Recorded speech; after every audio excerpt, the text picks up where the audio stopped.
Hello दोस्तों, जय हिंद। आज हम बात करेंगे वर्ब की। वर्ब का मतलब होता है क्रिया।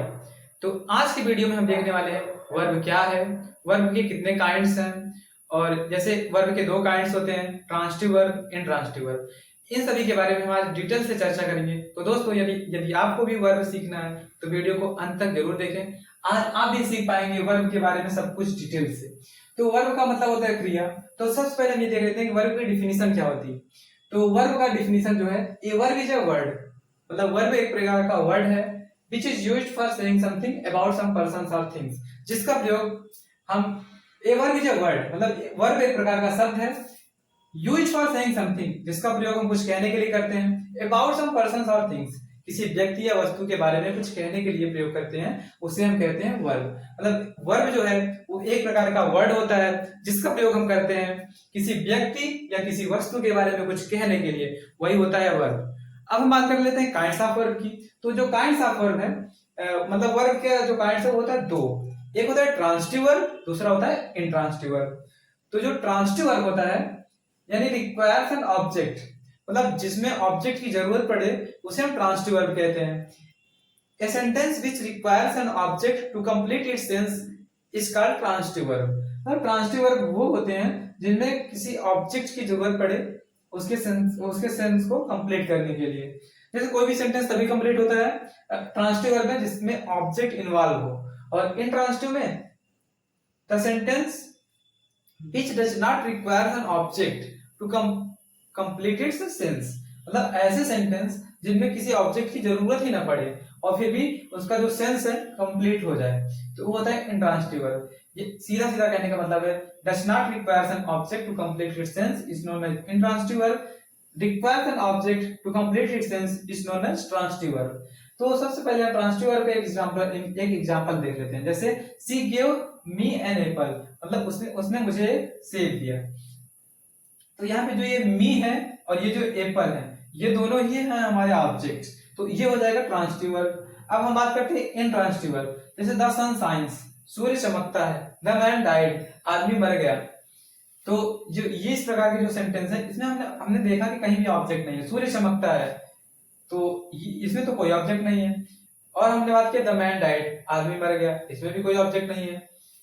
जैसे देखिए यहाँ पे है ना, he promised us A holiday, मतलब उसने हमसे एक छुट्टी देने का वादा किया। तो इस प्रकार का जो सेंटेंस आता है ट्रांजिटिव वर्ब के अंतर्गत, और जो इंट्रांजिटिव वर्ब होते हैं इसमें कोई ऑब्जेक्ट नहीं होता। अब हम बात कर लेते हैं कि कुछ ऐसे वर्ब हैं, मतलब ट्रांजिटिव वर्ब, कुछ ऐसे ट्रांजिटिव वर्ब हैं जिसमें दो दो ऑब्जेक्ट की जरूरत पड़ती है उसका सेंस कंप्लीट करने के लिए। उसमें एक ऑब्जेक्ट ही नहीं, दो दो ऑब्जेक्ट की जरूरत पड़ती है। वो होता है जैसे ट्रांजिटिव वर्ब में गिव, आस्क, ऑफर, प्रॉमिस। यहां से देखिए, ये है give, ask, offer, promise, tell. तो इस प्रकार का जो ये वर्ब है, इसके लिए हमें दो दो ऑब्जेक्ट की जरूरत पड़ेगी।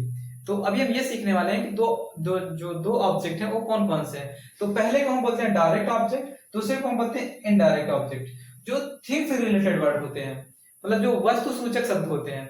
वस्तु सूचक शब्द मतलब जैसे एप्पल हो गया, स्टोरी हो गया, तो इस प्रकार के सेंटेंस होते हैं। तो इस प्रकार के जो सेंटेंस है, मतलब शब्द होते हैं, वो होते हैं डायरेक्ट ऑब्जेक्ट के। तो डायरेक्ट ऑब्जेक्ट यानी थिंग से रिलेटेड वर्ड, यानी कि वस्तु सूचक शब्द। जैसे जो हमें, जैसे बुक की बात करें तो बुक को जो डिनोट करता है वो होता है डायरेक्ट ऑब्जेक्ट। अब बात करते हैं इनडायरेक्ट ऑब्जेक्ट। तो इनडायरेक्ट ऑब्जेक्ट जो होता है, ये होता है पर्सन से रिलेटेड वर्ड, यानी व्यक्ति सूचक शब्द। जब भी हम जैसे मी को देखें, अस को देखें, हिम को देखें, तो इस प्रकार का जब सेंटेंस इस प्रकार का जब वो ऑब्जेक्ट दिखे, तो ये होता है हमारा इनडायरेक्ट ऑब्जेक्ट।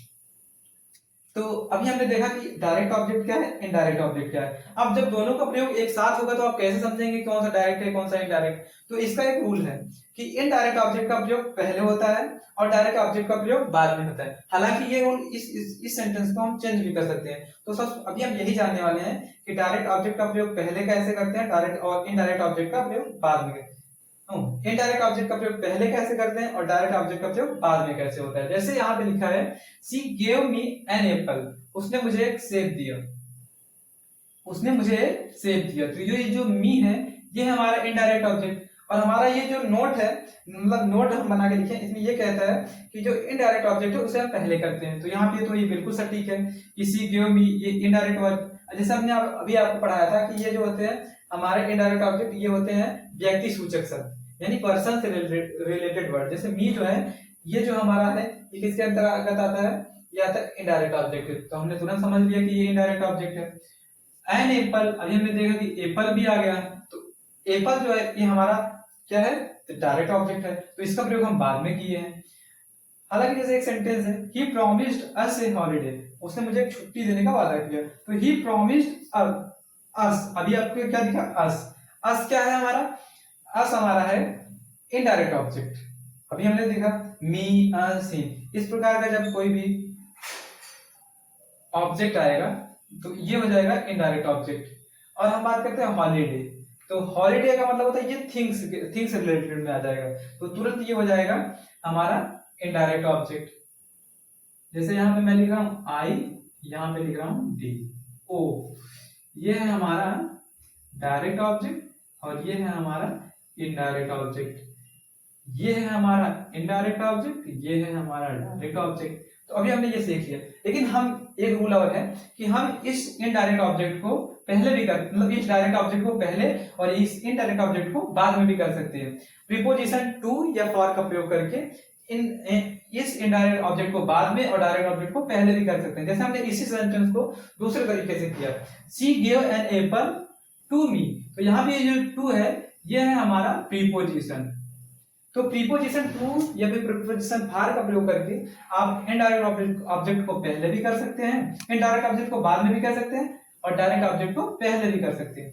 तो डायरेक्ट ऑब्जेक्ट को पहले करने के लिए हमने क्या किया? जैसे सी गिव एन एप्पल, तो एन एप्पल को पहले किया, उसके बाद हमने प्रीपोजिशन टू या फॉर का प्रयोग करके फिर हमने इनडायरेक्ट ऑब्जेक्ट को भी लगा दिया।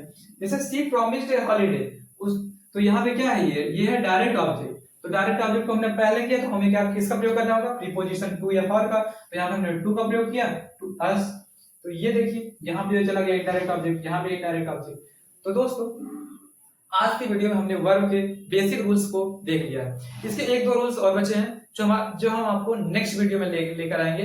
तो आज के लिए थैंक यू, जय Hind, have a nice day.